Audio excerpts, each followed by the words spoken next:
বন্ধুরা, আপনারা সবাই কেমন আছেন? আজকে আমাদের রেসিপি পালং চিকেন। সঙ্গে থাকুন দেখার জন্য।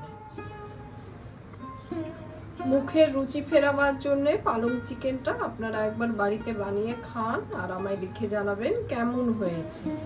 এক আঁটি পালং শাকের গোড়াটাকে ফেলে দিয়েছি, দিয়ে পরিষ্কার করে ধুয়ে নিয়েছি। দিয়ে এবার এটাকে আমরা সেদ্ধ করতে দিলাম, ঢাকা দিয়ে দিচ্ছি। এদিকে পালং শাকটা আমাদের খুব ভালোভাবে ফুটে গেছে, এর বেশি অতিরিক্ত সেদ্ধ করার দরকার নেই। এবার এটাকে আমরা আইস ওয়াটারে দিয়ে দেবো পালং শাকটা তুলে নিয়ে। রান্নাটা সর্ষের তেলে করলে বেশি ভালো স্বাদ হবে। এদিকে কড়াইতে সর্ষের তেলটা আমাদের গরম হয়ে গেছে। এবার আমি একটা তেজপাতা,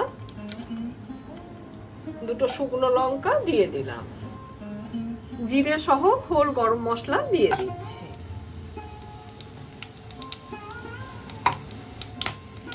ফোড়নটা থেকে যেই সুন্দর গন্ধ বেরোবে তখন আমরা পেঁয়াজ বাটা দিয়ে দেবো।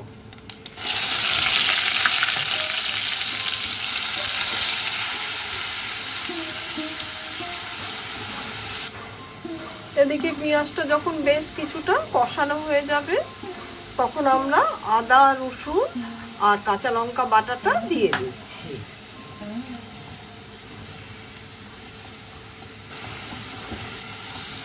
মশলাটাকে কিন্তু ভালো করে কষাতে হবে। আমি অল্প করে একটু হলুদ দিয়ে দিলাম, হোমমেড রোস্টেড মশলা দিয়ে দিলাম, নুন দিয়ে দিলাম।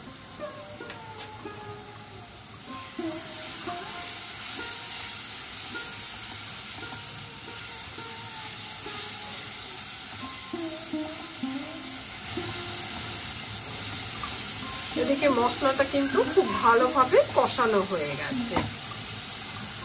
এবার আমি চিকেনটা দিয়ে দিচ্ছি।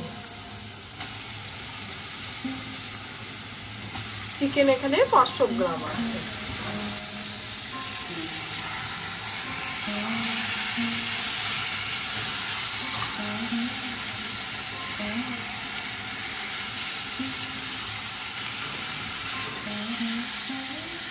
এদিকে চিকেনটা কিন্তু আমাদের খুব ভালোভাবে কষানো হয়ে গেছে।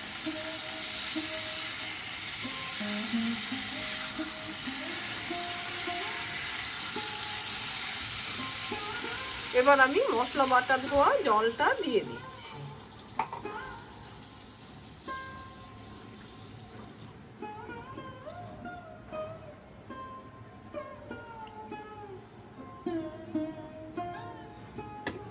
এদিকে পালং শাকটা আমি মিক্সির জারে নিয়ে নিয়েছি। এবার এটাকে বেটে নেব। মাঝে ঢাকাটা খুলে একটু হালকা হাতে নাড়াচাড়া করে দিতে হবে, তা না হলে কিন্তু চিকেনটা উপর দিকটা শক্ত থেকে যাবে।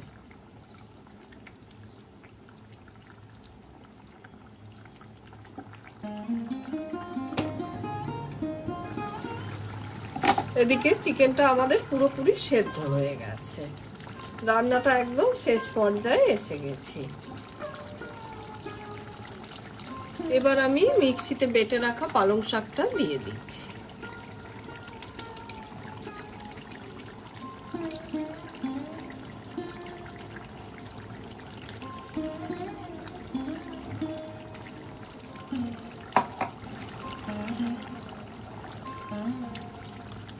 পালং শাকটা দেওয়ার পরে হালকা হাতে আমরা নাড়াচাড়া করে নেব।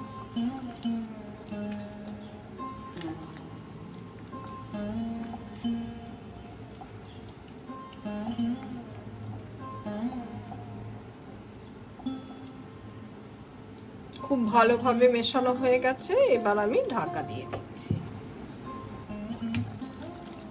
এদিকে খুব ভালোভাবে ফুটে গেছে। পালং শাক দেওয়ার পরে অতি বেশি মাত্রায় আমরা কিন্তু ফোটাবো না, যেহেতু পালং শাকটা সেদ্ধ তাই রংটা নষ্ট হয়ে যাবে। এবার আমি 1 চামচ গাওয়া ঘি দিয়ে দিচ্ছি।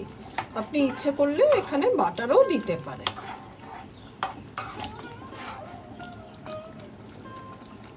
যেহেতু ঘি দেওয়া হয়ে গেছে তাই ঢাকা দিয়ে দিচ্ছি আর গ্যাসটা অফ করে দিচ্ছি। 5 মিনিট রেস্টে রাখার পরে আমি ঢাকাটা খুললাম। পালং চিকেন আমার পুরোপুরি রেডি হয়ে গেছে। ভীষণ সুন্দর একটা রং এসেছে।